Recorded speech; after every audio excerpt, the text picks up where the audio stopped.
that subsidy is being diverted, if that is true, then that is horrific. Tonight, more information on a proposed class action lawsuit against the Northwest Company. We believe that these types of actions only continue the assimilation of our people into the outside norms. An early morning raid carried out in Kahnawake. It feels like a stolen community member that's being returned to our home after 150 years. And a historic agreement that sees a First Nation in BC get land returned to them after 150 years.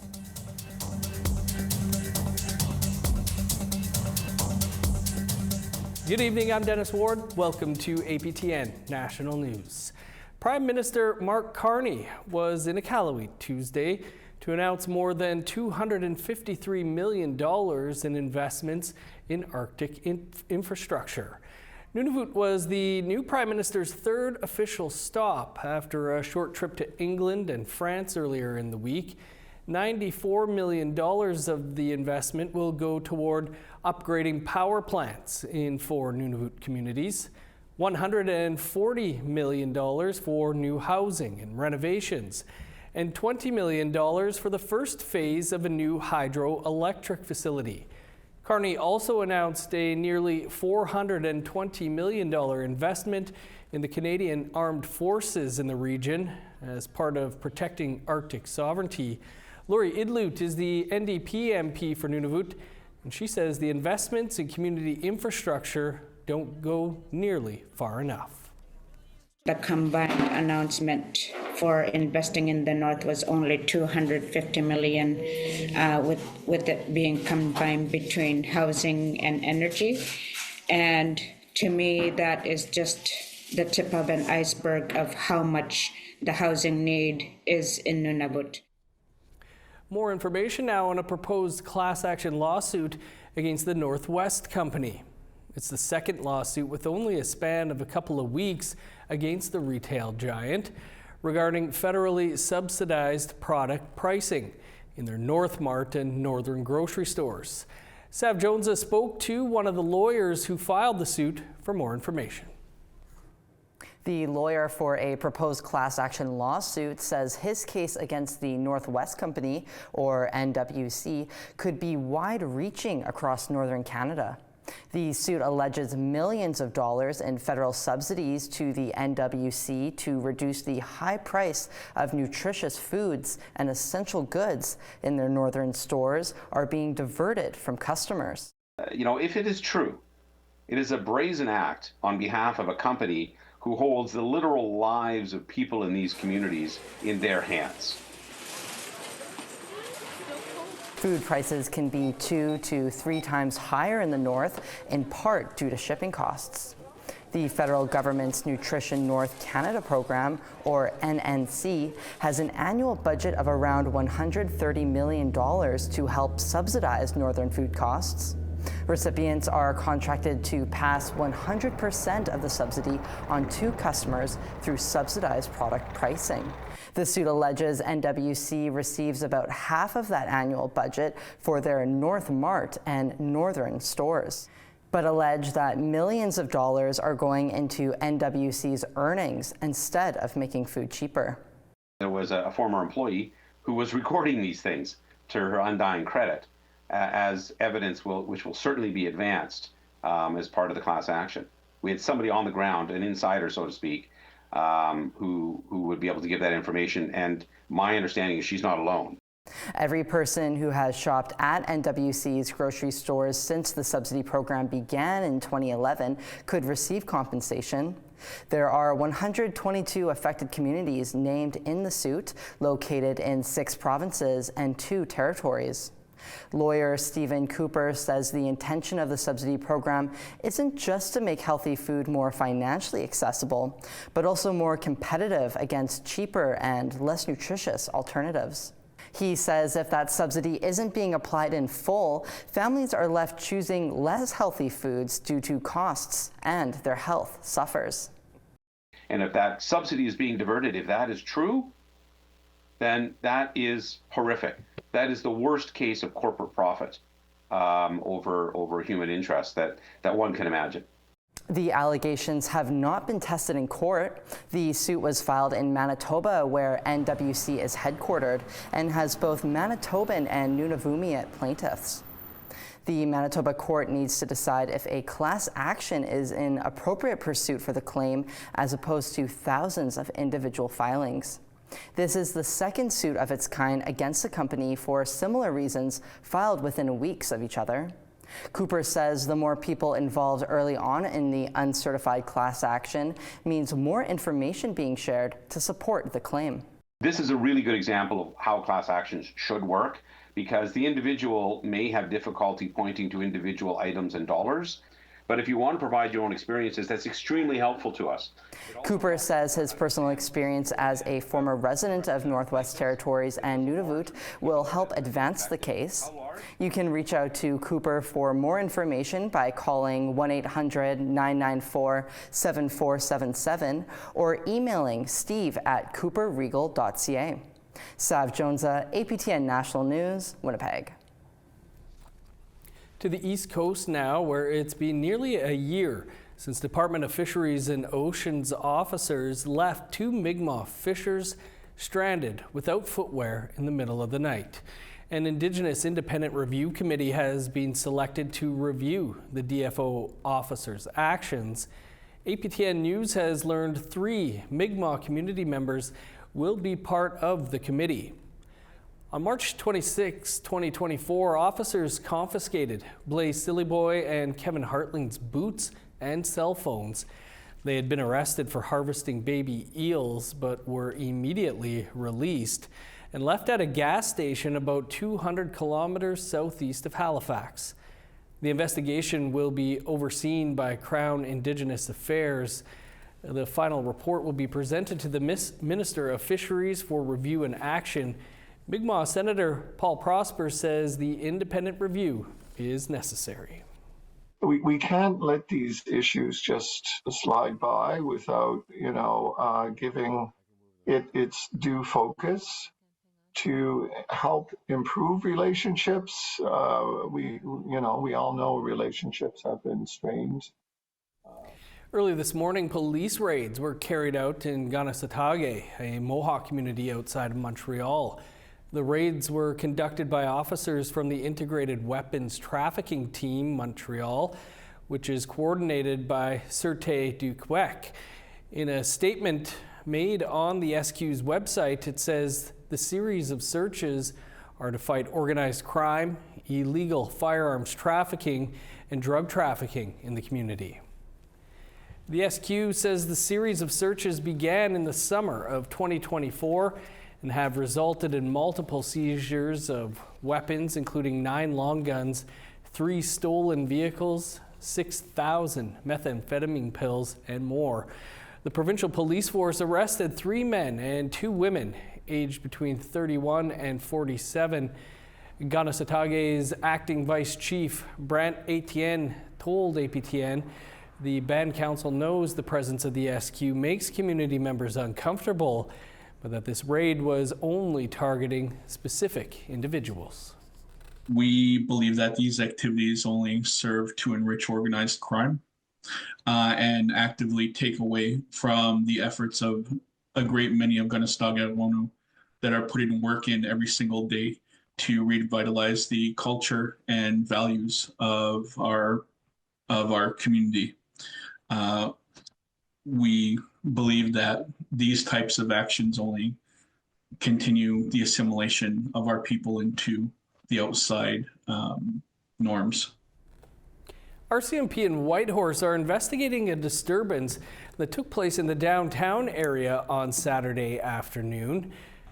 The Whitehorse RCMP say it responded to multiple reports of a disturbance between a large group of adults and youths involving weapons. The incident took place on Main Street around 4:45 p.m. A video of the disturbance circulating on Facebook appears to show one of the people involved brandishing a gun. Police say some of the individuals involved left the area in a vehicle, which was later located by police. The RCMP urge anyone with information to contact them at 867-667-5555. You can also contact Crime Stoppers at 1-800-222-8477.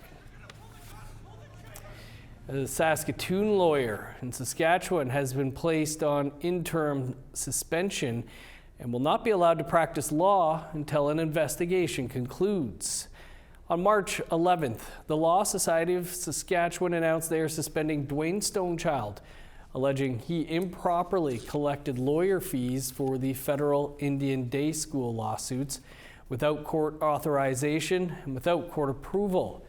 The Law Society also deemed Stonechild an immediate risk to the public if he continued to practice law while an investigation is ongoing. APTN News attempted to contact Stonechild but did not hear back before broadcast time. The allegations have yet to be proven in court following an investigation. Well, we're always looking for your feedback or story ideas. Here's how you can continue the conversation. If you have a story you'd like to share, you can get in touch with us by sending an email to news@aptn.ca. To read and watch our stories, you can visit our website, aptnnews.ca.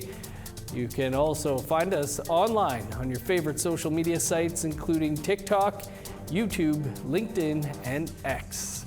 Follow APTN News to join the conversation and see our latest stories. Time for a quick break. Still to come tonight, a new program for Northerners in Manitoba to find employment riding the rails.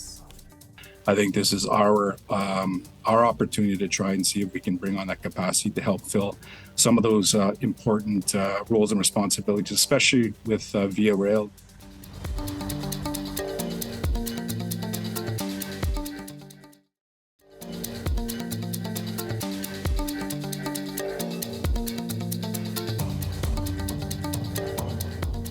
Welcome back.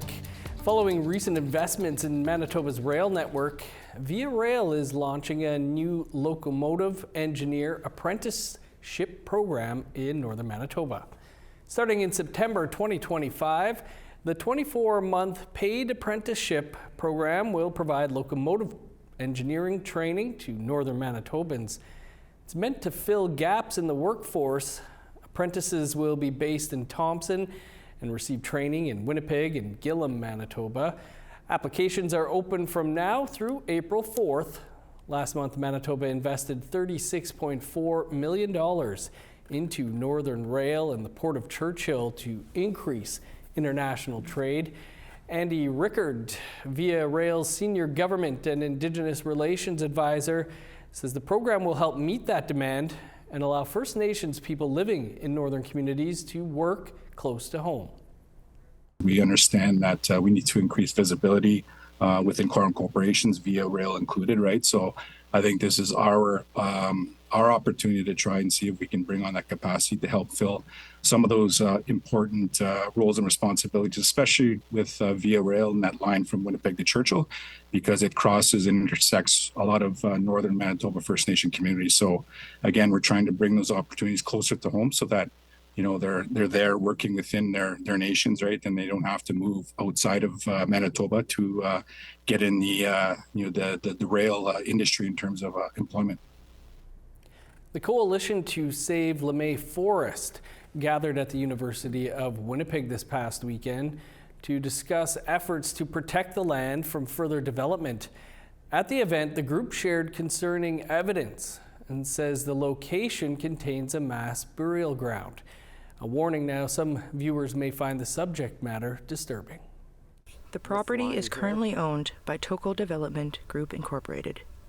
In January, land defenders camped out at the forest once developers attempted to start removing trees, despite not receiving approval from the city.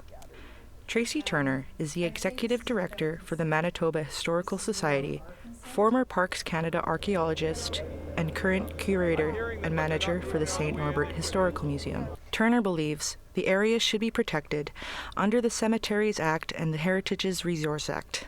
At the gathering, Turner shared the original report submitted by the developer lacked accuracy and contained mistakes and omissions. Documents from Société Historique de Saint-Boniface revealed a 60% mortality rate at the Asile Richot orphanage run by the Sisters of Misericordia, much higher than the 15,000 burials estimated previously. The Société Historique de Saint-Boniface has been able to confirm the death of 3,383 children at the asile. This is a burial ground, and many of these children were Indigenous, Métis, European, Scottish, French, and many were unknown heritage, so we don't know. And this also includes the possibility that children from unwed mothers that were placed at asile were from residential schools. If you need access to support, the National Residential School Crisis Line is available 24/7 at 1-866-925-4419. I'm Veronica Blackhawk with APTN National News. The Tla'amin Nation have reached an agreement with Domtar to reacquire a major portion of the lands at the Tisquat paper mill site in Powell River, British Columbia. The two parties signed the agreement at a ceremony on Tla'amin territory. The agreement sees a significant portion of the Tisquat paper mill site lands returning to the Tla'amin Nation. The community intends to use the land for cultural and environmental values, while also developing the more industrialized parts to spur regional economic growth. While a large portion of the former mill site will now be the property of the Tla'amin Nation. Domtar will also sell a segment of one or more to third parties with the promise to engage in industrial redevelopment, with the hopes these lands continue to create employment opportunities and other economic benefits for the Tla'amin community well into the future. Tisquat was actually one of our village sites for thousands of years, which provided our community access to fresh water, access to the ocean, as well as access to ocean resources. It is wrongfully taken away from us 150 years ago. It feels like a stolen community member that's being returned to our home after 150 years. We're very fortunate that we have the opportunity to reunite Tisquat back to our community. We want to restore the integrity of the site, as well as capture all the economic opportunities that are in front of us. Now to the ongoing trade war. Ontario Premier Doug Ford says the U.S. representatives have indicated that they are planning to slap a global tariff on trading partners as of April 2nd. What we're working at is making sure that we're first in line for exemptions. And we told the administration very clearly how we feel these tariffs are going to hurt the American people. Yes, it's going to hurt Canada, but it's going to hurt the American people. Ford added that there may be opportunity for Canada to eventually win exemptions through continued diplomacy. Canadian seafood exporters are now shifting focus to expanding to new markets, as a double whammy of tariffs are on the way from their two largest export markets. The largest seafood trade expo in North America is underway in Boston this week, with suppliers, producers, and politicians all trying to make inroads with other countries. America's 25% tariff on Canadian seafood exports and other goods is set to hit on April 2nd, while China's 25% tariff starts Thursday. And that's retaliation for Canada's 100% tariff on China's electrical vehicles and metals. A new episode of Face to Face is coming up tonight after the news. We have a preview for you after the break.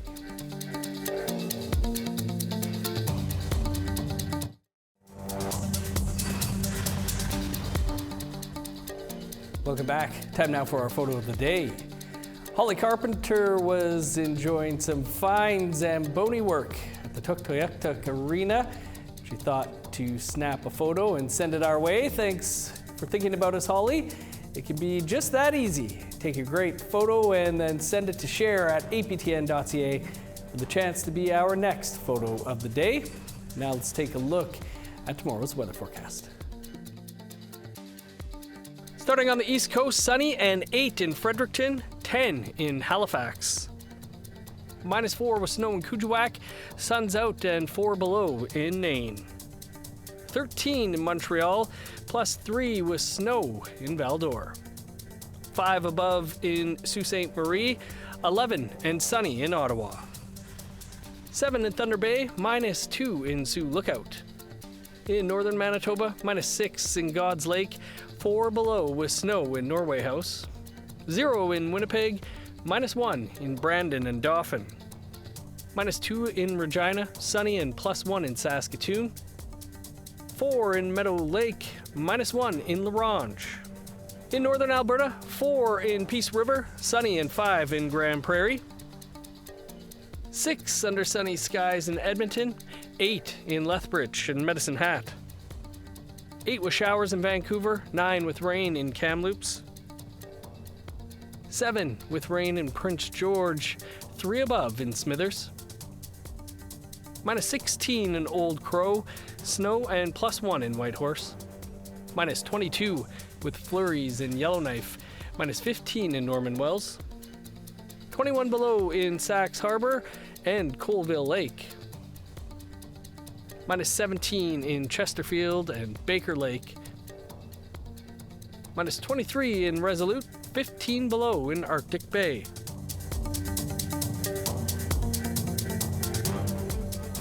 Nine months after arriving at the International Space Station, 2 NASA astronauts are finally on their way home. Sunny Williams. Undocking confirmed. Freedom is free of its moorings. Sunny Williams and Butch Wilmore left the space station in a SpaceX capsule early this morning. They were only supposed to be on the ISS for a couple of weeks, which turned into 9 months. The Boeing Starliner they arrived on was deemed unsafe to bring them back to Earth. The capsule is due to splash down this evening off the Florida coast. Being stuck in space for an extra 9 months seems like a horror movie. Coming up tonight, right after this newscast, we sit down with and get a performance from singer-songwriter Jessa Sky. Sky's lyrics often focus on her personal battles as she hopes to inspire others going through difficult times with her vulnerability. And it's kind of just been my outlet to understand my mental illnesses, my trauma, my pain. And when someone listens to my song, like when On My Own came out, the people that messaged me and said, wow, like I didn't, like the feedback that it helped someone. That's what kind of helps my process. Yeah, I write a lot about everything that's happened in my life, and it is pretty dark, but there's also a lot of good times, but I'm not the only one going through it. But yeah, I just think music's universal. It helps everyone, and it's better to be vulnerable than pretending you're fine. And you can catch our interview with Jessa Sky and her performance here in about 90 seconds from now. We're all out of time for your APTN National News for this Tuesday. For much more, you can visit our website, aptnnews.ca. I'm Dennis Ward. Marcy Miigwech, thanks for being with us. Have a great night.